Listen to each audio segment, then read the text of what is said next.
Big boss 8 ഇല്ലേ? BBA വെല്ലാൻ പുതിയ show. മത്സാർത്ഥികളായി 50 പേർ. ആവേശത്തിൽ പ്രേക്ഷകർ. ബിഗ് ബോസ് മലയാളം സീസൺ 8-നെക്കുറിച്ചുള്ള ആശങ്ക പ്രേക്ഷകരിൽ തുടരുകയാണ്. ബിഗ് ബോസിന്റെ പ്രധാന സ്പോൺസറായ കോൺഫിഡന്റ് ഗ്രൂപ്പ് ചെയർമാൻ CJ റോയിയുടെ മരണമാണ് ഈ ആശങ്കകൾക്ക് കാരണം.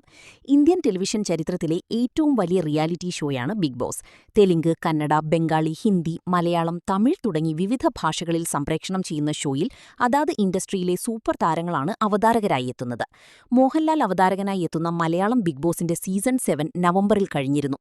പിന്നാലെ സീസൺ 8 എന്ന ചോദ്യവും ഉയർന്നു.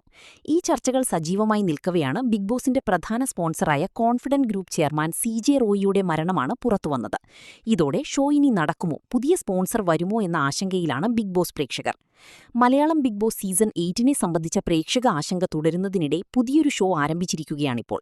ബിഗ് ബോസിന് സമാനമായ അല്ലെങ്കിൽ അതിനെ വെല്ലുന്ന തരത്തിലുള്ള ഷോയാണിത്.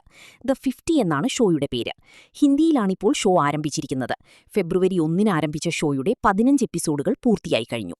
എല്ലാ ദിവസവും രാത്രി 9 മണിക്ക് ജിയോ ഹോട്ട്സ്റ്റാറിലും 10:30-ന് കളേഴ്സ് TVയിലും ഹിന്ദി ഷോ സംപ്രേഷണം ചെയ്യും. ഇതൊരു ഫ്രഞ്ച് റിയാലിറ്റി ഷോ ആയിരുന്നു. സ്പാനിഷ് ഭാഷയിൽ അമേരിക്കയിലും ഇത് നടന്നിരുന്നു. എന്താണ് The 50 ഷോ? വലിയൊരു മഹലിലാണ് ഷോ നടക്കുന്നത്. വിവിധ മേഖലയിൽ നിന്നുള്ള 50 മത്സരാർത്ഥികൾ ഷോയിലുണ്ടാകും. ഒരു സിംഹതലയാണ് ഷോയുടെ ലോഗോ. നോ റൂൾസ് എന്നാണ് ഷോയുടെ ടാഗ്ലൈൻ. ലയൺ എന്ന് പറയുന്ന ആളാണ് ഷോയെ നിയന്ത്രിക്കുന്നത്, ബിഗ് ബോസിനെ പോലെ. ഫറാ ഖാനാണ് അവതാരക. വോട്ടിംഗ് സിസ്റ്റത്തിലൂടെയല്ല മത്സരാർത്ഥികൾ ഔട്ടാകുന്നത്. വിവിധ ടാസ്കുകൾ കൊടുക്കുന്നു. ഇതിൽ കളിച്ച് ഔട്ടാകുന്നവർ ഷോയിൽ നിന്നും പുറത്തേക്ക് പോകും.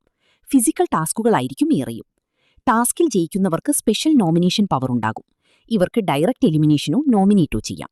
മത്സരാർത്ഥികൾ തന്നെയാണ് എല്ലാ കാര്യങ്ങളും തീരുമാനിക്കുന്നത്. പുറത്തായവരെ സേവ് ചെയ്ത് തിരിച്ചു കയറ്റും സാധിക്കും. ഷോയിൽ വിജയിച്ചു കഴിഞ്ഞാൽ ആ തുക മത്സരാർത്ഥിക്ക് കിട്ടില്ല.